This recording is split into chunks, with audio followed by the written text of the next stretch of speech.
Hey gorgeous. It's been a while since I have uploaded a video. I've had some personal things that I was dealing with, but here we are with the final pick making video. And as you can see, it's just the handles are going to be made from just a piece of maple. It's silver maple.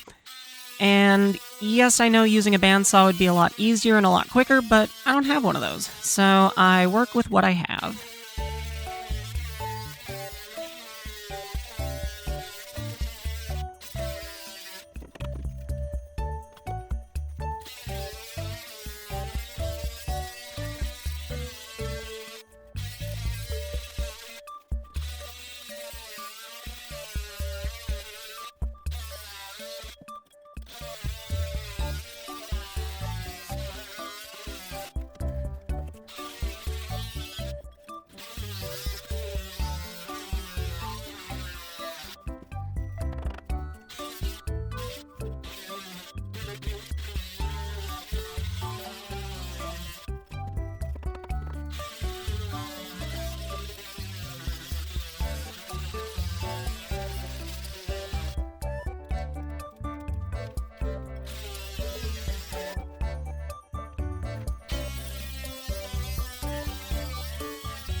So what I'm doing here is just cleaning up the edges and the cuts just using a chisel. I've found that's a pretty easy way to clean up after using an oscillating tool like that to cut in this manner, or really any other. I love chisels for cleaning it up.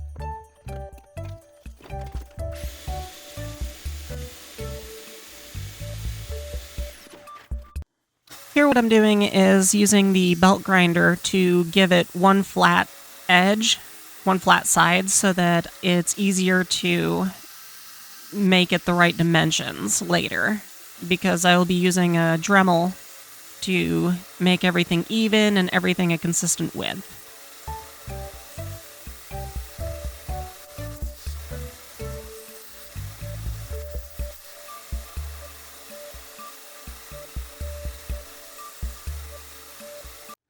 I have my Dremel mounted in a press that holds onto the Dremel so that it stays at a consistent height, and with the bed of that being completely flat, it makes it really easy to get everything to a consistent width. And I just have a milling bit in the Dremel so that it just carves away the wood all at the same height.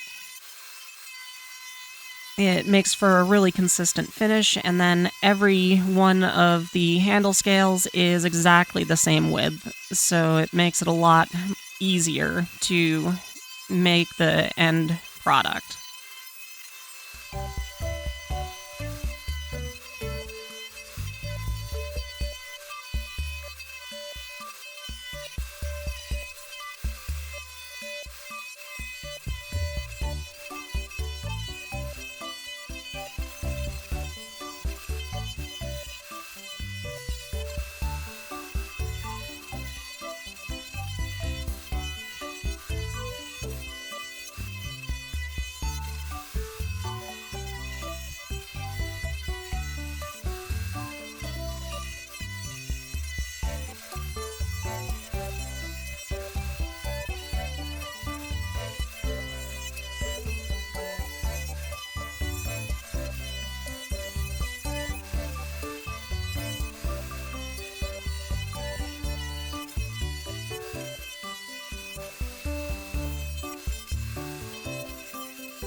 I mixed up some resin, clear resin, and put a paper plate in the bottom of my vacuum chamber so that it doesn't stick to the vacuum chamber itself, and I'm just soaking the handle scales in the resin.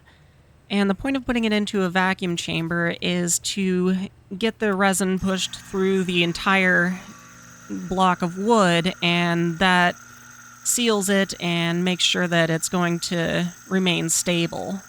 And it does take a while, so I didn't show the entire process because I have to wait for all that foam to die down, and then I let the air back in so that it kind of just sucks all the resin into it like a sponge.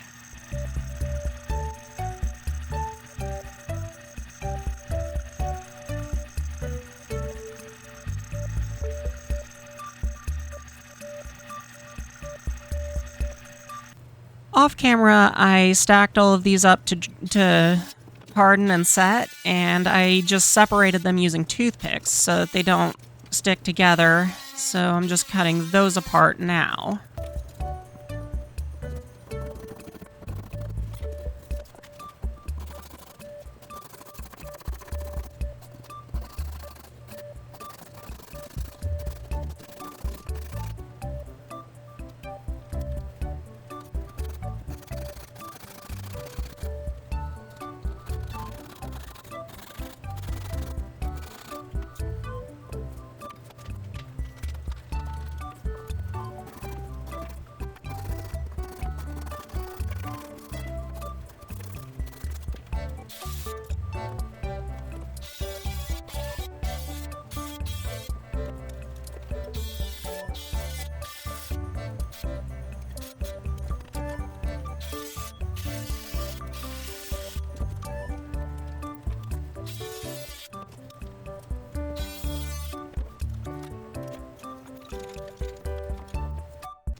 Here it's back to the belt grinder. I am grinding off the surface of it so that it's not just resin on the surface, and I'm back down to the maple. That way it doesn't look like it's just a resin handle, and also it's back to the size and the exact size and shape that I wanted the scales to be.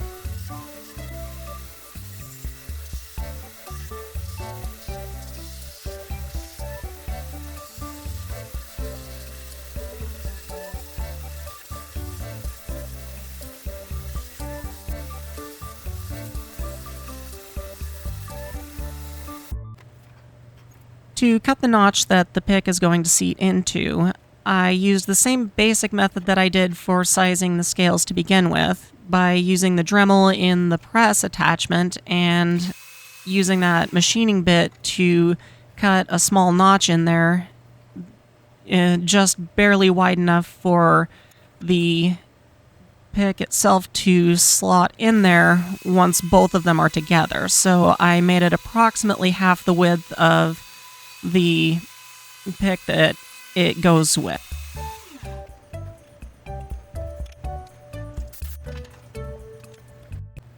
So to join the scales, I just used some JB Weld, and with any kind of epoxy, you got to make sure to mix it thoroughly to make sure that it will bond correctly and also harden correctly.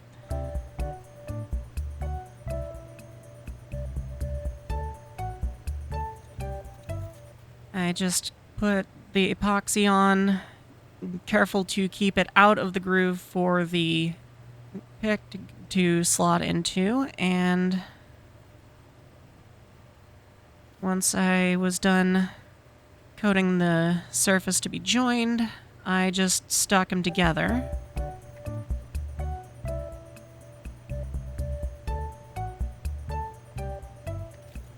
And I used a clamp to make sure that it doesn't move and that it sets tightly together.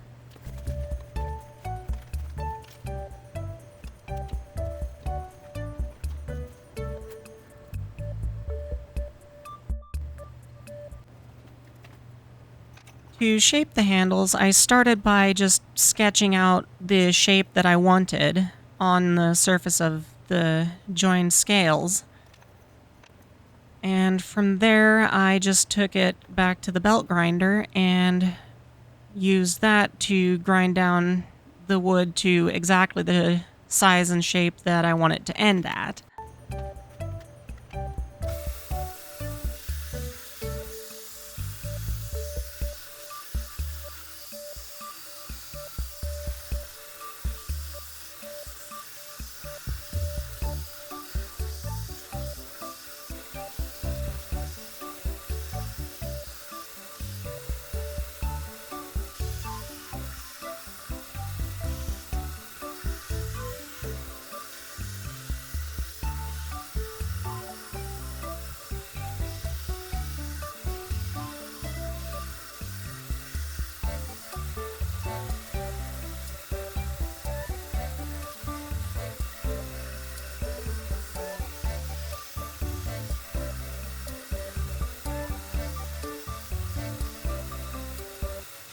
Once I got it to the right shape, just roughed out, I traced it onto the next handle and did that for all four of them so that they would all be the same size. And I did that before grinding it down to its final shape, which I did here. You can see I'm rotating it a bit to soften the edges and also making it a little thinner in general so that it's more comfortable to hold.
With the handles shaped, the next step was to drill the holes that would hold the push nut that will hold the set screw and actually keep the pick in the handle.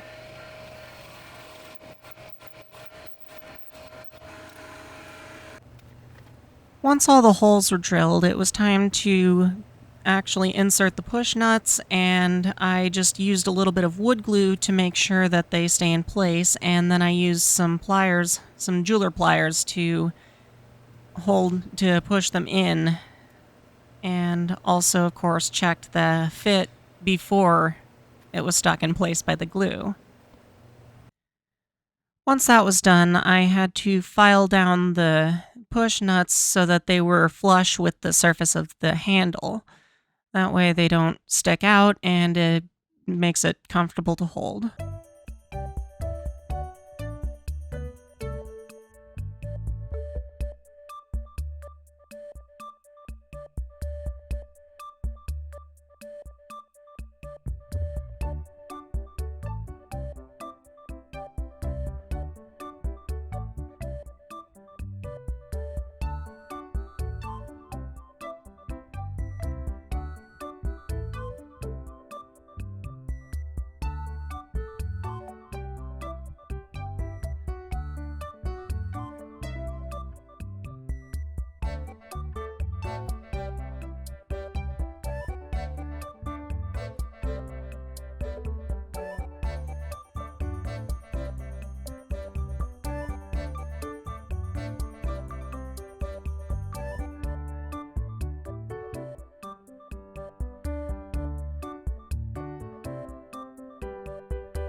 From there, I just sanded it down to an 800 grit sandpaper, just hand sanding.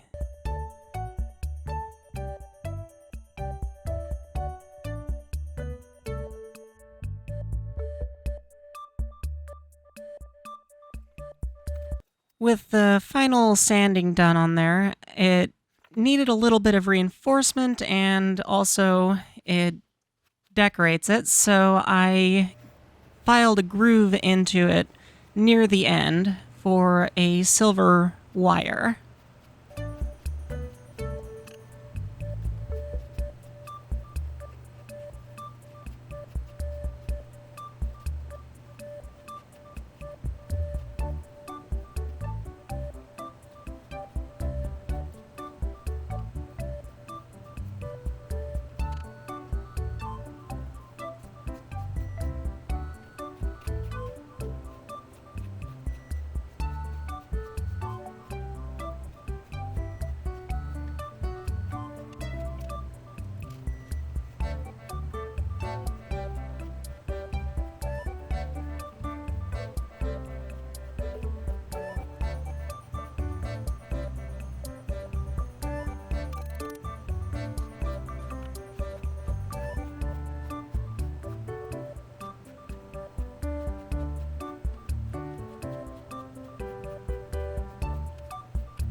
To hold the wire in place permanently, I just used more of the clear epoxy and filled in the groove with that so that the wire sets into there.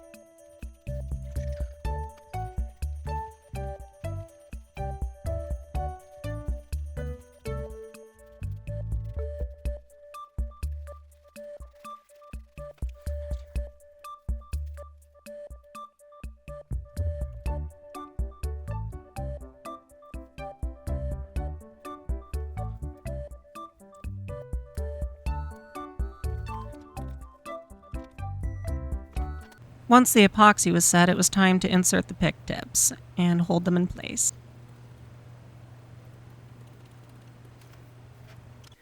Alright, so now I'm going to actually pick a lock with these. So the one I've chosen is the Master Lock number 3, and the reason for that is it's baby's first lock. It's the one that I always recommend you start with. So they do say it's a level 5 out of 10 security, so I would hate to see what a 1 is. I suspect that's just a Cheeto in place of a latch.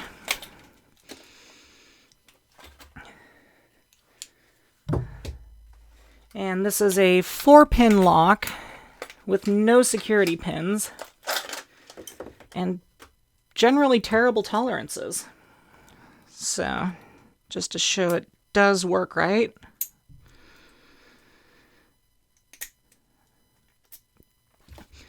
Alright, so I'm going to be using bottom of the keyway tension, since this is a bottom of the keyway tensioner.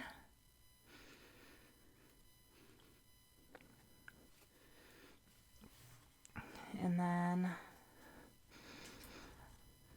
I'm going to use a small hook.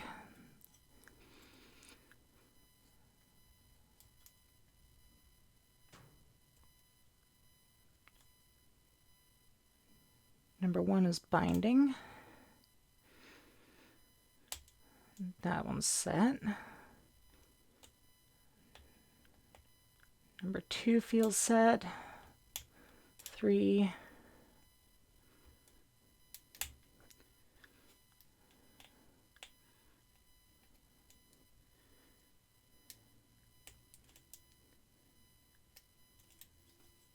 All right, I think I overset one.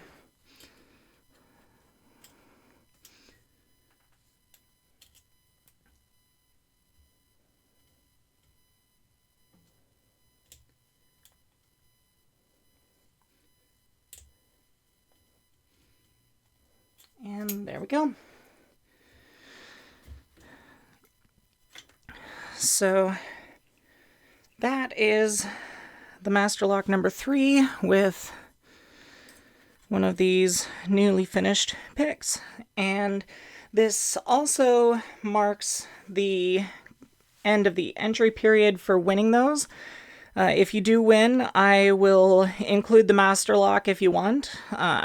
So just make sure I'll be holding the drawing next week, and then I will let you know who won. So that is it for this video. And if you liked it, don't forget to like and subscribe. It really does help the channel. And I will see you in the next one.